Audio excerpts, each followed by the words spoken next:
Hi മക്കളെ, ബാബു സാറാണേ. പിന്നെ ഹിന്ദി ഡിപ്പാർട്ട്മെന്റിലെ അനസാറാണ് ഒന്ന് കൂടെ ഉള്ളത്. പിന്നെ ഹിന്ദി ഡിപ്പാർട്ട്മെന്റിലെ സ്നേഹ മിസ്സാണ് ഒന്ന് കൂടെ ഉള്ളത്. ഹായ് മക്കളെ. ഞങ്ങളിപ്പോൾ വന്നിരിക്കുന്നത്, ഞങ്ങൾ എല്ലാവരും കൈവശിരിക്കുന്നത് പുതിയ ഹിന്ദി ബുക്കാണ്. 9th സ്റ്റാൻഡേർഡിലെ പുതിയ അധ്യയന വർഷത്തിലെ പുതിയ ബുക്കാണ്, കൂടാതെ പുതിയ സിലബസുമാണ്.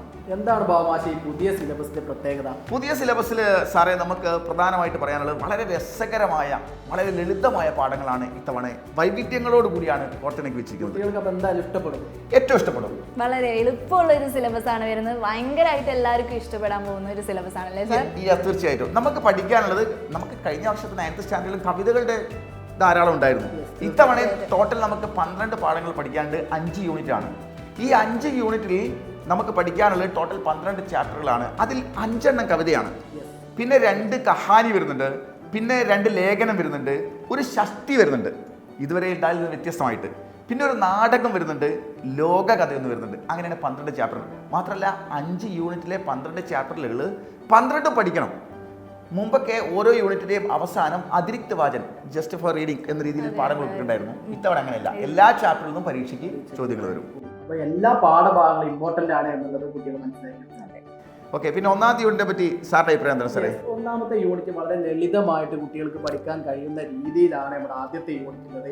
GN ജീബർ എന്നുള്ള അതിമനോഹരമായിട്ടുള്ള ഒരു യൂണിറ്റാണ്. എൻജോയ് ചെയ്യാം അല്ലെ, എൻജോയ് ചെയ്ത് ജീവിക്കൂ എന്നുള്ള മനോഹരമായിട്ടുള്ള ഒരു പാഠഭാഗം. അതിൽ 3 പാഠഭാഗമുണ്ട് ആദ്യത്തെ യൂണിറ്റിൽ.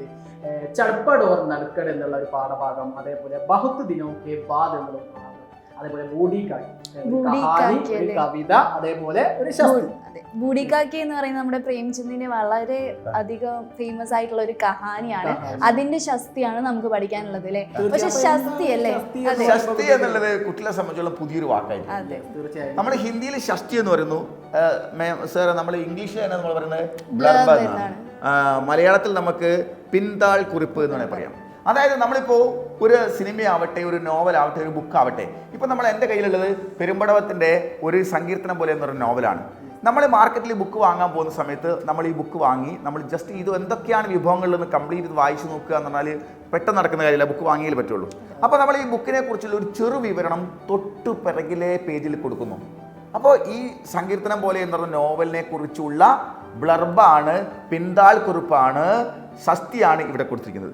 അപ്പോൾ ഓരോ സിനിമയെക്കുറിച്ചും നോവലുകളെക്കുറിച്ചും കഥകളെക്കുറിച്ചൊക്കെ മാർക്കറ്റ് ചെയ്യപ്പെടുമ്പോൾ അതിൻ്റെ ശസ്തി രൂപപ്പെടുത്തുക എന്നത് വളരെ സാഹിത്യപരമായ ഒരു പദ്ധതിയാണ്. അപ്പോൾ എങ്ങനെ ശസ്തികൾ ഉണ്ടാക്കാം, ശസ്തികൾ എങ്ങനെ ക്രിയേറ്റ് ചെയ്യാം, എന്തെല്ലാം അതിൽ വിഭവങ്ങൾ വേണം എന്നുള്ളത് വ്യക്തമായി പറയുന്ന ഒരു പുതിയ പഠന സമ്പ്രദായം ഉൾപ്പെടുത്തിക്കൊണ്ടിരിക്കുന്നു. വളരെ മനോഹരമാണ് ഈ ഒന്നാമത്തെ യൂണിറ്റ്. കുട്ടികൾക്ക് ലളിതമായി പഠിക്കാൻ തീർച്ചയായിട്ടും. ഇനി രണ്ടാമത്തെ യൂണിറ്റിനെ കുറിച്ച് നമ്മൾ പറയുകയാണെങ്കിൽ ഹരിയാലിക്ക് ചാവമേ, പച്ചപ്പിൻ്റെ തണല് എന്ന് പറയുന്നതാണ് നമ്മുടെ രണ്ടാമത്തെ യൂണിറ്റ് എന്ന് പറയുന്നത്. പ്രകൃതി എന്ന് പറയുന്നത് വെറുതെ പറഞ്ഞു പോവുകയല്ല, വളരെ ഡീപ്പായിട്ട് അതിനെ വർണ്ണിക്കുന്ന 2 ചാപ്റ്ററുകളാണ് നമുക്ക് വരുന്നത്. ഒന്ന് ഘർ എന്ന് പറഞ്ഞിട്ടുള്ള ഒരു കഹാനിയാണ്, പിന്നെ ഫൂൽ എന്ന് പറയുന്ന ഒരു കവിതയാണ് അല്ലേ സാർ? മഴത്തട്ടിൽ എന്ന് പറയുമ്പോൾ മനോഹരമായ 2 പേരുകളാണ്. അതെ അതെ, വീടുമായി ബന്ധപ്പെട്ട ഒരുപാട് ഓർമ്മകളും അതിലേക്ക് കൊണ്ടുവരും. യെസ്. പിന്നെ മൂന്നാമത്തെ യൂണിറ്റിൽ നമ്മൾ ഹം ഏക് ഹേ, നമ്മൾ ഒന്നാണ്. ജാതി മതങ്ങൾക്കും ഭാഷകൾക്കും എല്ലാ വൈവിധ്യങ്ങൾക്കും അപ്പുറം നമ്മളെല്ലാം ഒന്നാണ്.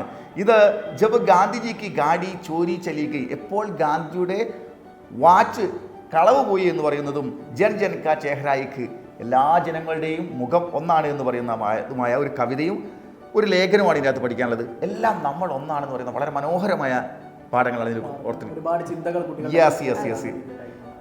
അതേപോലെ 4ാമത്തെ യൂണിറ്റ് നമുക്ക് കാമയാബി കി രാഹ് പറയുന്ന മനോഹരമായ സാഫല്യത്തിന്റെ വഴികൾ.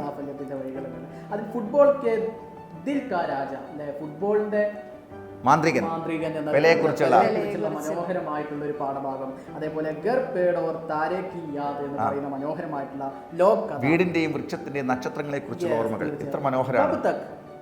കവിതയാണ്. എപ്പോൾ വരെ എന്നുള്ള ഒരു ചോദ്യ ചിഹ്നം അതിൽ വരുന്നുണ്ട്. തീർച്ചയായും അതാണ് നമ്മുടെ 4ാമത്തെ യൂണിറ്റ്. അഞ്ചാമത്തെ യൂണിറ്റിനെ കുറിച്ച് പറയുകയാണെങ്കിൽ ഗുലാസ്മാൻ. ഗുലാസ്മാൻ. യെസ്, ആ പേരിൽ തന്നെ ഉണ്ട് എല്ലാ കാര്യങ്ങളും. നമ്മുടെ ചിന്തകൾ കുറച്ചും കൂടി വിശാലമായ വിശാലമായിട്ട് ഉള്ള ആകാശം. എന്റെ ആകാശം വിശാലമാണ് എന്ന് പറയുന്ന പോലെ അതെ, അതില് കുട്ടികളുടെ മനസ്സിലേക്കൊക്കെ പെട്ടെന്ന് വരും. Yes, ചെറിയ ക്ലാസ് മുതലേ ആകാശം. ആസ്മാൻ എന്നുള്ളത് അവരെ മനസ്സിലേക്ക് പഠിച്ചിട്ടുണ്ട്.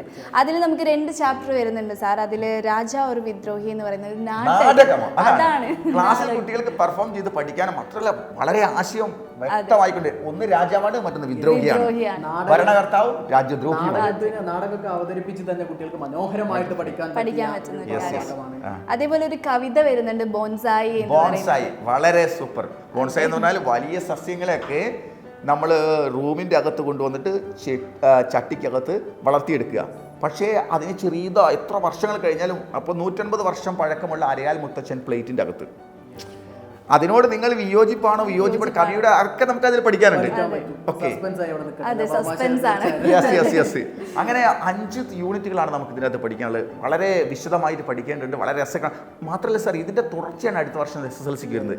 10th സ്റ്റാൻഡേർഡിൽ നമ്മൾ അടുത്ത വർഷം ഇതിൻ്റെ തുടർച്ചയാണ്. അപ്പോൾ ഇത് നല്ല രീതിയിൽ പഠിക്കുന്നില്ല എങ്കിൽ, പുതിയ വാക്കുകൾ പുതിയ കൺസെപ്റ്റുകൾ പഠിക്കുന്നില്ലെങ്കിൽ അടുത്ത വർഷത്തെ ഹിന്ദി വളരെ ടഫായി മാറും.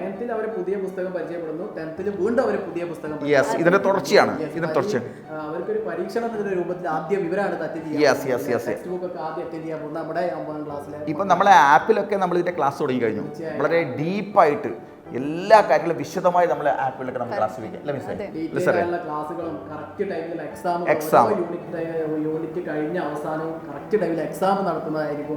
അപ്പോൾ മക്കള് നമ്മുടെ നിഞ്ച ബാച്ചിൽ അപ്പോൾ നിങ്ങളൊക്കെ നിങ്ങൾക്ക് അതിൽ ജോയിൻ ചെയ്യാം. അതെ, നിഞ്ച ബാച്ചിൽ എത്രയും പെട്ടെന്ന് ജോയിൻ ചെയ്തിട്ട് നമുക്ക് വ്യക്തമായിട്ട് എല്ലാ വിഷയങ്ങളും, ഹിന്ദിയിൽ മാത്രമല്ല എല്ലാ വിഷയങ്ങളും മാറിയ സ്ഥിതിക്ക് ഗംഭീരമായി പഠിച്ചെങ്കിൽ മാത്രമേ അടുത്ത വർഷം, മാത്രമല്ല അടുത്ത വർഷം വേറെ പ്രശ്നമുണ്ട് സാർ. ഇതുവരെ 40 മാർക്കിൽ കുട്ടിക്ക് ഒരു 5 മാർക്ക് ഉണ്ടെങ്കിൽ 10 മാർക്ക് സി മാർക്കും ചേർത്തങ്ങ് ജസ്റ്റ് പാസ്സായി D+ കൂടി. ഇനി കുട്ടി നടക്കില്ല, കുട്ടി 12 മാർക്ക് ഒറ്റയ്ക്ക് എഴുതിയെടുക്കണം. അപ്പോൾ സി മാർക്ക് ഇല്ലാതെ 12 മാർക്ക് ഒറ്റയ്ക്ക് എഴുതിയെടുക്കണം. അങ്ങനെങ്കിൽ മാത്രമേ കുട്ടി ജയിക്കുള്ളൂ, അല്ലെങ്കിൽ കുട്ടി പരാജയപ്പെടും. തീർച്ചയായിട്ടും യാതൊരു ടെൻഷനും ഇല്ല. അപ്പോൾ അതുകൊണ്ട് നമുക്ക് ലൈവ് ക്ലാസ്സുകളിലും നമുക്ക് യൂട്യൂബ് ലൈവിലും ആപ്പ് ലൈവിലും വിശദമായി നമുക്ക് കാണാം. അതുകൊണ്ട് എല്ലാവരും സൈലത്തെ ഫോളോ ചെയ്യുക, ഗംഭീരമായിട്ട് പഠിക്കാം. നമുക്ക് കാണാം. ബൈ.